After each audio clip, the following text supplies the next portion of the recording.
अच्छा माँ, धीरे धीरे बारिश शुरू हो गई है, हमें रेलवे स्टेशन पर पहुँचना है। चलो अब हम निकलते हैं। हाँ माँ, जल्दी काम करके लौटेंगे और पैसे भिजवाते रहेंगे। हाँ बेटा, ध्यान से जाना और कोशिश करना अगले महीने ही पैसे भेज दो, क्योंकि छत पुरानी हो गई है इस घर की, कभी भी पानी आ सकता है। माँ आप फिक्र मत करो, सब कुछ हो जाएगा। बाय बाय, ध्यान से जाना सब। जेठ जी, मोहन जी, बाहर धीरे धीरे बारिश हो रही है, कहीं बढ़ गई तो। मैंने ये रात भर प्लास्टिक की बोरी चारों के लिए सिली है हाथों से, इसे पहन जाइए, भीगेंगे नहीं। अरे वाह, ये तो तुमने बहुत अच्छा काम किया। देखा मेरी छोटी बहू कितनी गुणवान है, सबके बारे में सोचती है। ये सुन तीनों जेठानी चिढ़ जाती हैं। चारों बेटे शहर में कमाने के लिए चले जाते हैं। 3-4 दिन बीत जाते हैं। घर का सारा काम छोटी बहू ही संभालती है। तीनों जेठानी किसी काम को हाथ नहीं लगाती। अगर पानी का एक गिलास गलती से गिर जाए तो वो भी शालिनी ही साफ करती थी। बाहर बारिश हो रही थी और तीनों जेठानी बारिश में भीगने लगती हैं। कितना मजा आ रहा है ना इस बारिश में। शुरू शुरू में अच्छा लगता है, लेकिन बाद में ठंड लगने लगती है। हाँ बिल्कुल ठीक कहा जेठानी जी आपने। वैसे माँ जी अपनी छोटी बहू की बहुत तारीफ करती हैं। मैंने तो जब से ही सोच लिया है, मैं किसी काम को हाथ नहीं लगाऊंगी, थोड़ा सा कर दिया करूंगी, बाकी यही संभाले, देवरानी प्लस नौकरानी। हाँ मैं भी तुम सभी लोगों से अभी यही कहने वाली थी। चलो कीचड़ के पाँव अंदर लेकर चलते हैं। तीनों कीचड़ में कूद कूद कर अपनी साड़ी और पैर को अच्छे से गंदा करके घर में घुस जाती हैं और बिस्तर पर पड़ी सास देखकर बड़बड़ाने लगती है। दरअसल वो 2 महीने से पेट दर्द की समस्या से जूझ रही थी। अरे कमबख्तो निकम्मियों, ये कमरा गंदा क्यों कर दिया? तुम तीनों तो सफाई भी नहीं करती, बस वो बेचारी शालिनी बहू ही लगी रहती है। तुम्हारे ससुराल का एक कमरा है, उसी में ही रसोई है और सोना है, तो ये बेहूदी हरकत तो मत करो। ओ प्लीज़ माँ जी, मूड मत खराब कीजिए, बारिश में भीग कर तो मूड बनाया है।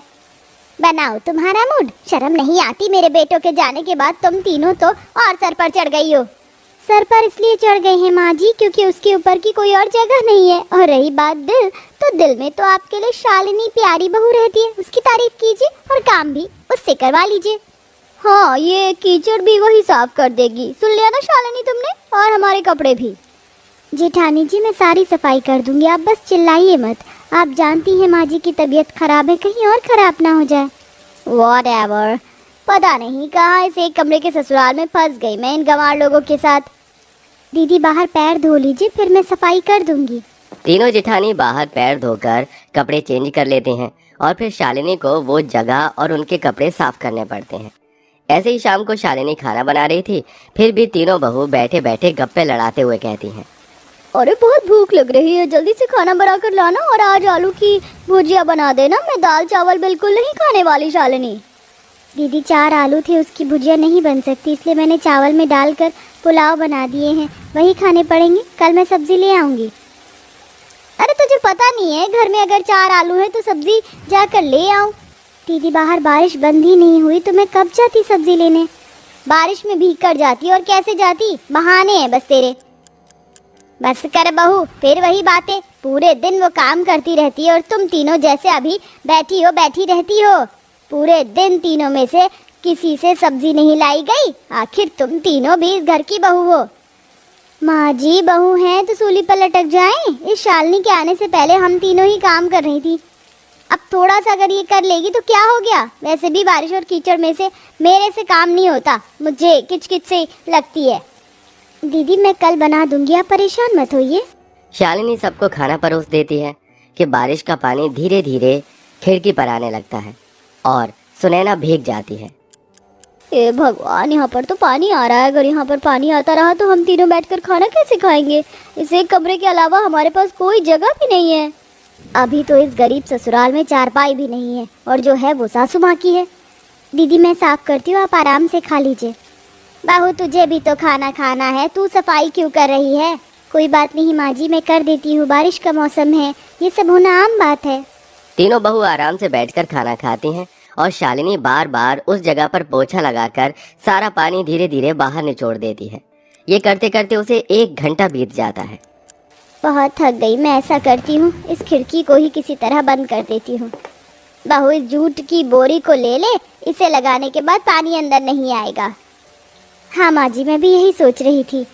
ये बोलने के बाद शालिनी जूट की बोरी खिड़की पर अच्छे से लगा देती है, जिससे पानी आना बंद हो जाता है और फिर वो भी सास के साथ बैठकर खाना खाती है।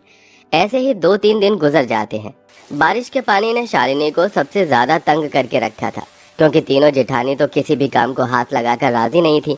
ऐसे ही एक दिन घर में बारिश का पानी अंदर टपकने लगता है। अरे मोरी मैया, कितना ज्यादा पानी आ रहा है। आरती, महिमा, सुनैना, तुम तीनों फोन में क्या देख रही हो? दिखाई नहीं देता घर में पानी आ रहा है? बर्तन लगा दो यहाँ पर। क्यों, आपकी शालिनी बहू कहाँ है? सब्जी लेने गई है और दूध नहीं है। तुमसे तो ये भी नहीं लाया जाता। बर्तन रखो यहाँ पर। हाँ ठीक है, रख रहे हैं। आप चिल्लाइए मत, वरना बीपी ऊपर नीचे हो जाएगा।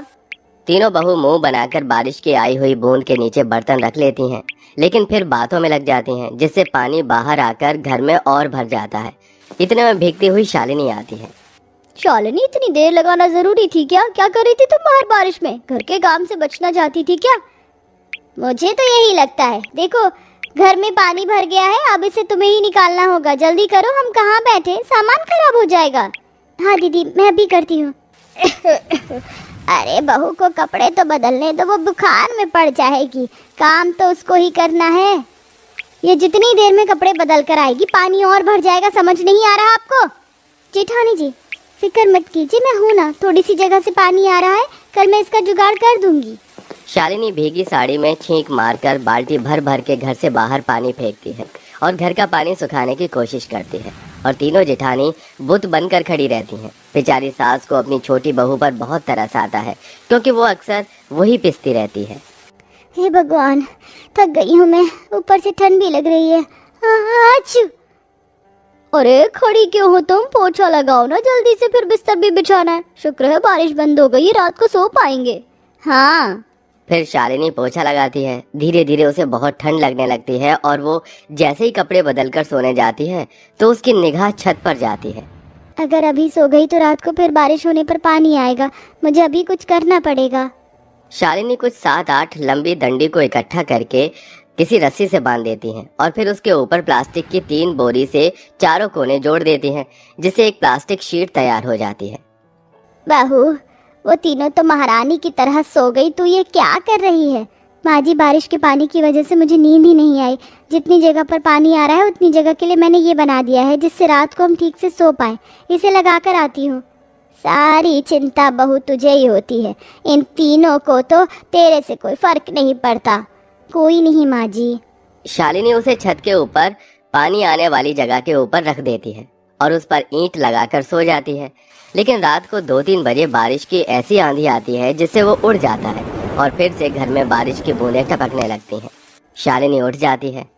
हे भगवान, फिर से वो हट गया। सब लोग कितने चैन से सो रहे हैं, मैं इनके ऊपर पानी नहीं गिरने दूंगी। शालिनी जगह जगह बर्तन रख देती है और अपनी जेठानी के चेहरे पर बिल्कुल पानी नहीं पड़ने देती। बारी बारी से टपकती बूंद को पतीले में रखकर बाहर फेंक देती है। ये करते हुए उसे सुबह के 8 बज जाते हैं। वो बुखार से कांप रही होती है, तभी तीनों की नींद खुल जाती है।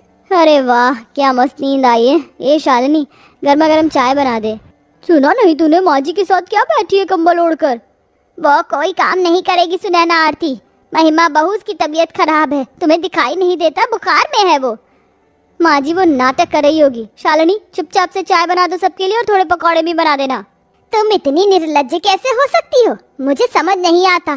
तुम भी इसी घर की बहू हो, लेकिन तुमसे कोई काम नहीं होता। वो 10 काम करती है, मजाल है तुम एक काम भी कर दो। पता है तुम्हें इतनी अच्छी नींद क्यों आई? क्योंकि तुम्हारी छोटी देवरानी रात भर 6-7 घंटे पतीले लेकर तुम्हारे चेहरे के ऊपर पानी की बूंद की उसमें इकट्ठा करती रही, ताकि तुम भीगो ना, तुम्हारी नींद ना खुले। लेकिन उस बेचारी के ऊपर कुछ बूंदे पानी की आई, वैसे ही वो रात में 2 बजे आधी भीग चुकी थी। तुम लोगों को जरा सी भी शर्म वरम क्यों नहीं आती है, ये बता दो। माँ जी, मैं चाय बना देती हूँ। देख लो, मुंह से आवाज नहीं निकल रही। अरे चली जाओ मेरी नजरों के सामने से। माँ जी, पर शालिनी, हमारी वजह से तुम रात को खड़ी रही और भीगी। हमें माफ कर दो और हमेशा हम तीनों तुम पर बरसते रहे। हाँ शालिनी, हमें माफ़ कर दो। हम बहुत बुरी जेठानी है, लेकिन तुम छोटी होकर भी सब संभालती रही। लेकिन इस एक कमरे में होती बारिश की सिर्फ तुम्हें फिक्र थी। लेकिन अब तुम बैठो, सारा काम हम करेंगे। तीनों जेठानियों को अपनी गलती का एहसास होता है। वो शालिनी से माफ़ी मांगकर उसकी तबीयत का ख्याल रखती हैं। अब चारों बहू में बहुत प्यार था और फिर अगले महीने में चारों पति घर में पैसे देकर घर की मरम्मत करवा देते हैं, जिससे उन्हें फिर बारिश में तकलीफ नहीं होती।